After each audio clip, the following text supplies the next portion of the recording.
만약에요, 우리가 생각하는 가장 위대한 선행이 아무도 알아주지 않는 선행이라면 어떨 것 같으세요? 오늘 논어를 통해서 세상의 그 어떤 칭찬이나 박수갈채 너머에 존재하는 아주 조용하면서도 가장 강력한 힘, 이름 없는 덕의 세계로 여러분을 안내해 드리겠습니다. 자, 이 질문 앞에서 잠시 한번 멈춰볼까요? 남들이 알아주지 않아도 괜찮았던 그 순간, 어떤 보상이나 인정을 딱히 바라지 않았던 그 순수한 마음에 오늘 이야기의 가장 깊은 울림, 바로 무명공덕의 비밀이 숨어 있거든요. 지금부터 공자가 우리에게 던진 아주 흥미로운 철학적 수수께끼를 한번 같이 풀어보려고 합니다. 도대체 왜 가장 위대한 덕이 아무도 모르는 덕일까요? 네, 논어에 나오는 바로 이 구절이 모든 이야기의 시작점입니다. 공자가 태백이라는 인물을 두고 지덕, 그러니까 더할 나위 없이 지극한 최고의 덕을 지녔다고 극찬을 하는데요. 근데 그 이유가 정말 재밌습니다. 그의 선행이 너무나 조용하고 또 은밀하게 이루어져서 백성들이 그 사실조차 몰랐다는 거예요. 그래서 칭송할 기회조차 없었다는 거죠. 정말 좀 이상하게 들리지 않으세요? 아니, 칭찬받지도 못하는 선행이 어떻게 최고의 가치를 가질 수 있다는 걸까요? 자, 이 질문에 대한 답을 찾으려면요, 우리는 이야기의 주인공 태백을 직접 만나봐야 합니다. 이 위대한 수수께끼의 한가운데에는 태백이라는 한 인물이 서 있습니다.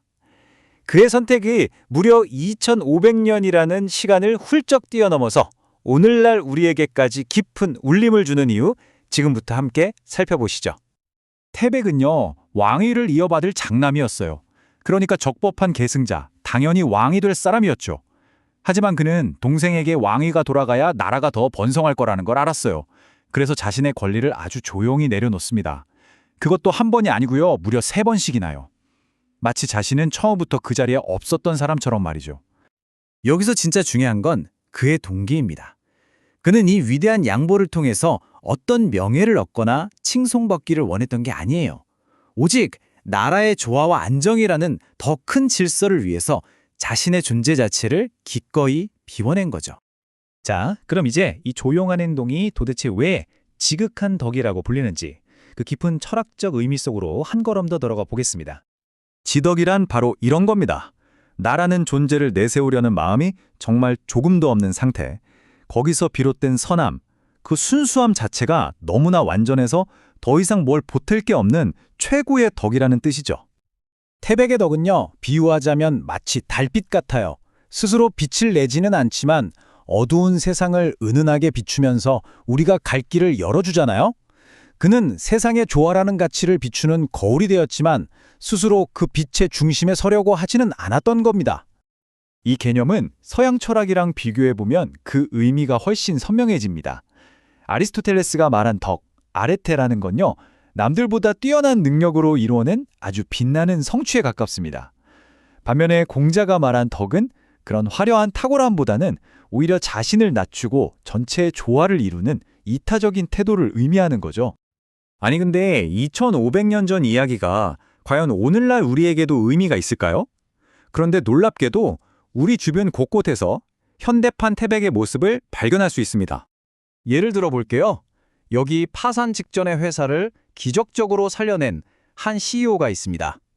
모두가 불가능하다고 할 때 그는 자신의 모든 걸 걸고 회사를 위기에서 구해냈죠. 모두가 그의 공을 칭송하면서 아마 더 높은 자리에 오를 거라고 기대할 때 정말 놀라운 일이 벌어집니다. 회사가 정상 궤도에 오르자마자 그는 아무 말 없이 스스로 자리에서 물러났어요. 마치 태백처럼요. 그의 갑작스러운 퇴장을 사람들은 처음엔 이해하지 못했죠. 하지만 그가 비운 자리는 유능한 후배들이 성장할 수 있는 토양이 되었습니다. 그는 시끄러운 찬사 대신 조용한 울림을, 순간의 명예 대신에 지속 가능한 가치를 회사에 남긴 겁니다. 이것이야말로 현대판 무명공덕 아닐까요? 자, 이제 시선을 우리 자신과 주변으로 한번 돌려볼 시간입니다. 이 위대하고 조용한 덕은요, 사실 우리 일상 가장 가까운 곳에서 숨쉬고 있습니다. 우리 주변의 작은 태백들은 어떤 모습일까요? 어쩌면 모두가 잠든 새벽에 묵묵히 거리를 쓸어서 어둠과 함께 쓰레기를 치우는 환경미화원의 손길에, 누가 알아주지 않아도 보이지 않는 곳에서 행사를 준비하는 자원봉사자의 땀방울에, 그리고 뭐 대단한 게 아니더라도 늘 곁에서 조용한 응원을 보내주는 가족의 마음속에 그 모습이 담겨 있을 겁니다. 맞습니다.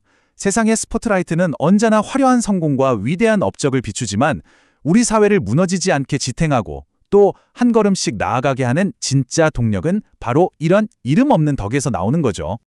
바로 이것이 공자가 태백을 통해서 우리에게 전하고자 했던 지덕의 본질일 겁니다. 드러내지 않기 때문에 그 힘은 오히려 더 강해지고 그렇게 마르지 않는 샘처럼 세상을 영원히 비추는 덕. 여러분의 삶을 비추고 있는 그 보이지 않는 빛은 무엇인지 오늘 한 번쯤 생각해 보는 건 어떨까요?